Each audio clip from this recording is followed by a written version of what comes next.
You know, as I make and edit these videos, it gets more and more obvious when I need a haircut. Jesus Christ. So late last night, Steven's Toy Reviews posted a video reviewing the Atomic Breath version of the Super 7 Ultimates Godzilla, followed by a critique/rant of Super 7's general practice, if you will. And for reasons that I'll explain at the end of this video, I thought I would take a stab at filming a response because I think that there are really good, solid points that Steven has brought up that could use a little bit more context and even my own personal experience with them.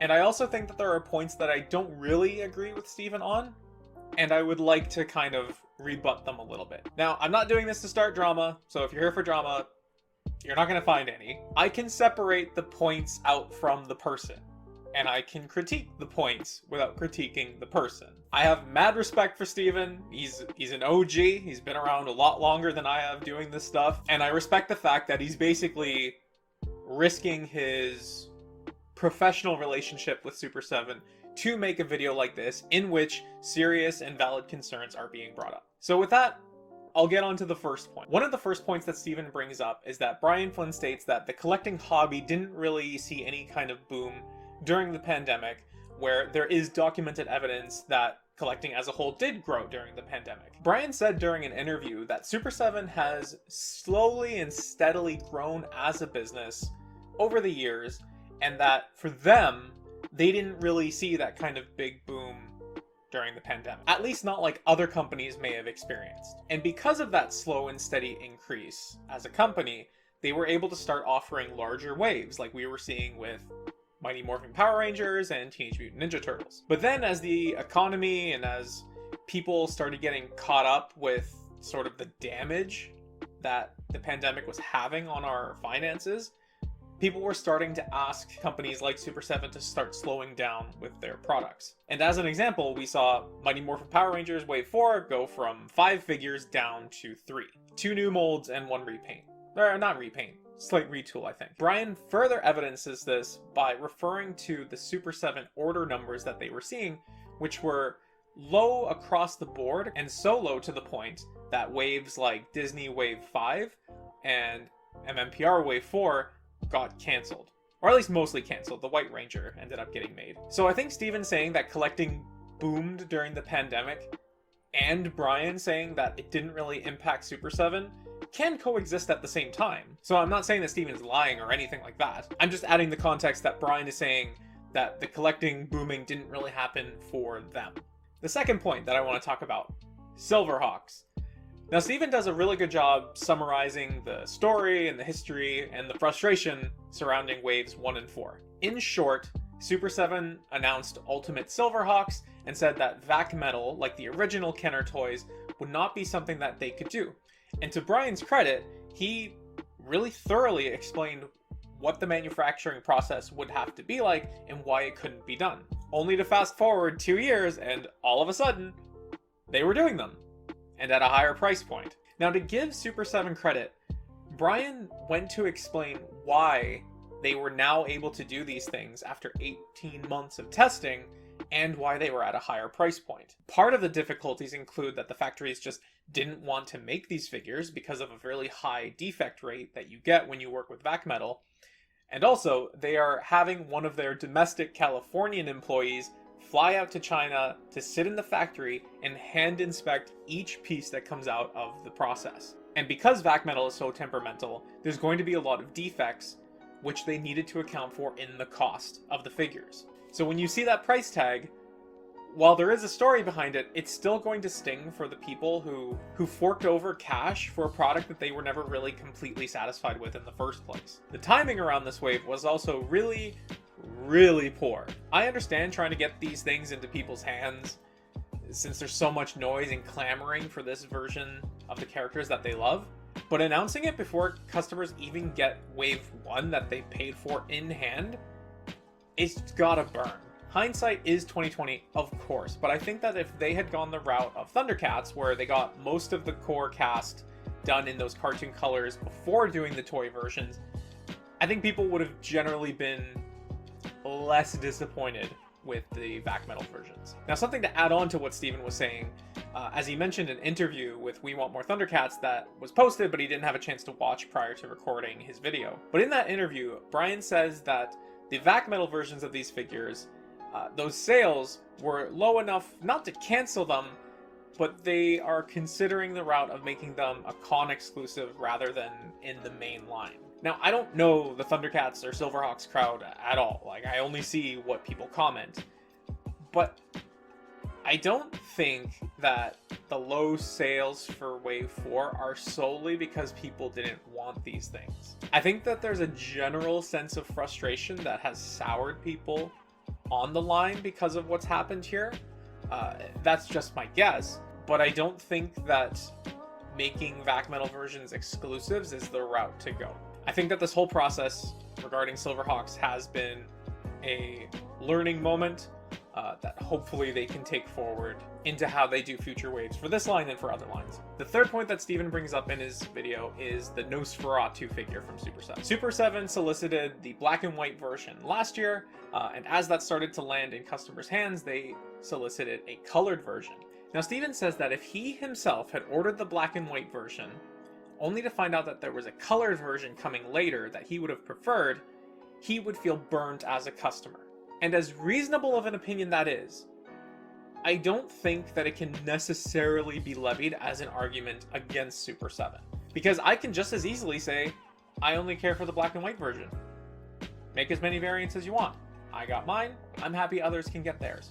But I also think that this speaks to a larger talking point around supporting lines. At our current pace of every Toho wave meeting that minimum order quantity, of having a Dark Horse Godzilla that sold out basically immediately, people really liked, there's a Heat Ray version that's still available, and you know, I've seen a few people say that they like it. We are on track for an eventual Bagora, Baggin, Beast Form Biolante. I have no idea how far out those are. No idea. No earthly idea. And a lot can happen in that time. But if things keep going the way that they are currently going, those things are going to happen. But the only way we'll get there is if people continue to support the line. If people didn't buy the black and white Nosferatu, there wouldn't be a colored version. If people didn't support Space Godzilla and it never got made, the chances of a Trendmasters recolor goes to 0.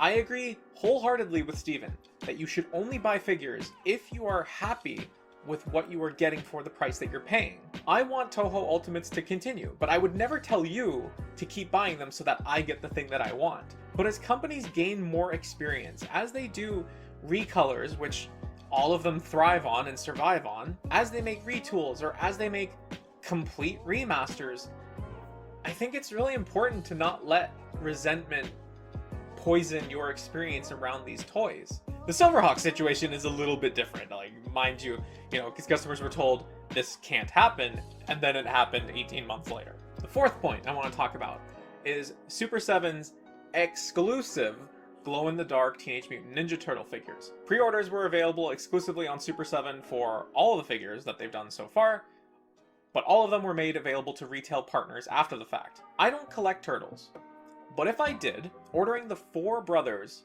would cost me about $460 Canadian at today's conversion, plus whatever duties I would have to pay upon delivery.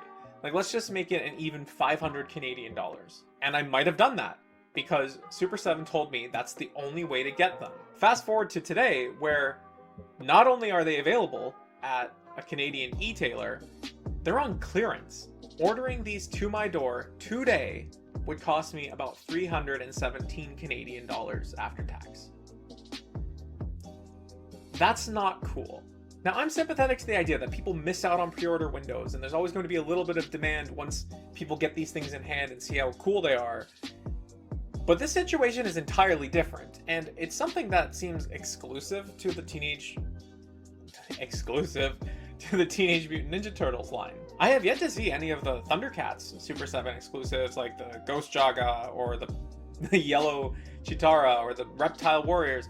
Those haven't really popped up anywhere. So part of me wonders if it's some kind of exclusivity deal that they have with Viacom and the TMNT line, that these things get distributed and made after the fact. But we as customers should know that. If it's a timed exclusive that's going to be made available to Super7 customers first and then everyone else later, I should know that. I should know that so I can make an informed decision. In this economy, I cannot stand the possibility of someone who, while not making the best financial decisions, commits to buying a line because Super7 tells them that's the only way they're going to get it, and compromises their or their family's financial situation in doing so. Now, call that a worst case scenario, but in all fairness, I studied nuclear engineering, and worst case scenario is kind of where I have to operate. The fifth point I want to talk about is this idea that the Wave 1 Godzilla Ultimate should have come with the breath effect part.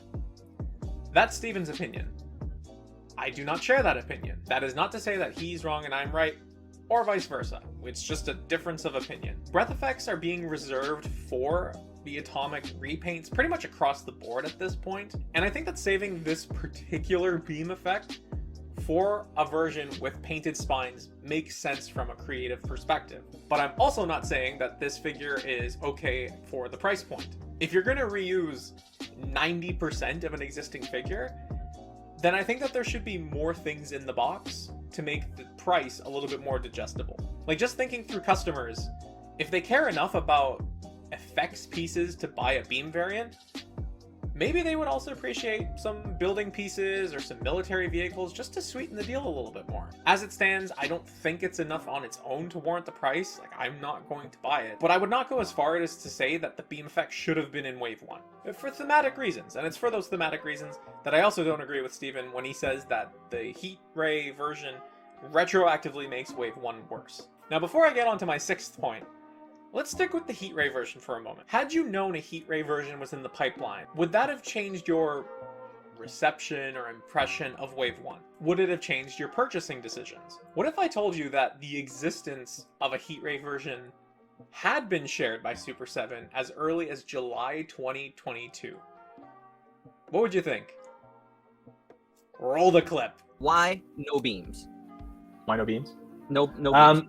That's a pricing thing. We obviously want to be able to deliver the product that everybody wants, but also the beam is essentially as long as the tail, so that's just another thing of tooling we would have to add. And it's, you know, I would say that the beams are not. I would say that the beams are coming, but not right now. Okay, so what I was saying to folks saying that was, well, we're obviously going to get a beam version, but when you get the beam version, it's going to have lit up dorsal fins. It has to. Maybe. And this is one thing I always argue with people with SH stuff. Like, I don't want the beams unless my figure has lit up dorsal fins. And so what do you mean by lit up? Like in know, your in Sal's head, what does lit up mean? Is that translucent? Is that with actual lights in the figure? No, not lights, but like either translucent or like colored blue. Yeah, glow in the dark blue. Oh, I'm all for it. Now, in this clip, Kyle isn't explicitly saying that a Heat Ray version is coming out. But you can read in between the lines in the ways that you kind of have to with toy companies these days, just because they do tend to be a little bit more secretive. I have scoured every Super7 interview that I could find.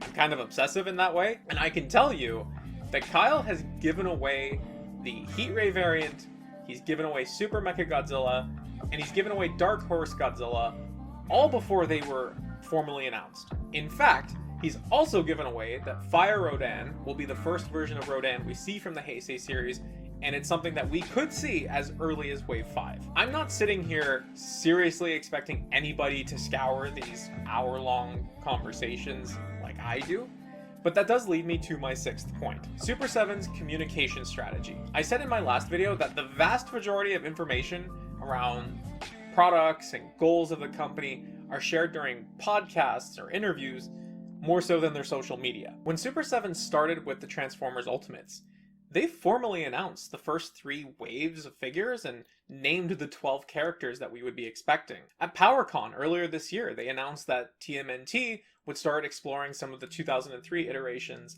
of those characters. In interviews, Brian has named the next characters that we can expect out of the Toxic Crusaders and the Silverhawks lines. But when it comes to Toho, everyone at Super7 is really tight-lipped. And I think there are a couple of genuine reasons for this. One is that it seems that the scheduling of these figures can change really, honestly, quite volatilely?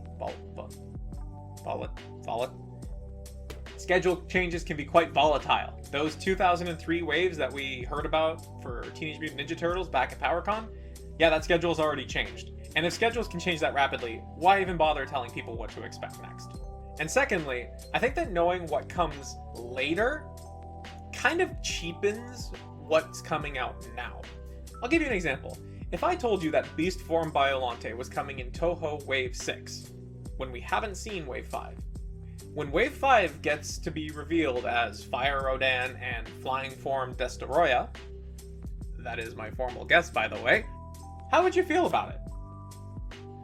You'd probably still be into it, right? Like, oh, that's pretty cool. But there's gonna be at least a small part of you that's like, but show me the Beast Form Biollante.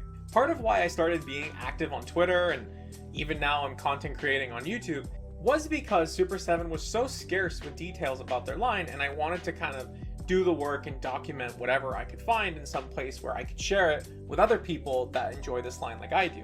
And because it never comes directly through their own social channels, I have no media training whatsoever. But I really hope that Super7 finds a way in the future to make this information a little bit easier for customers to find, and overall to do a little bit better of a job conveying what their objective and what their goals are as a company.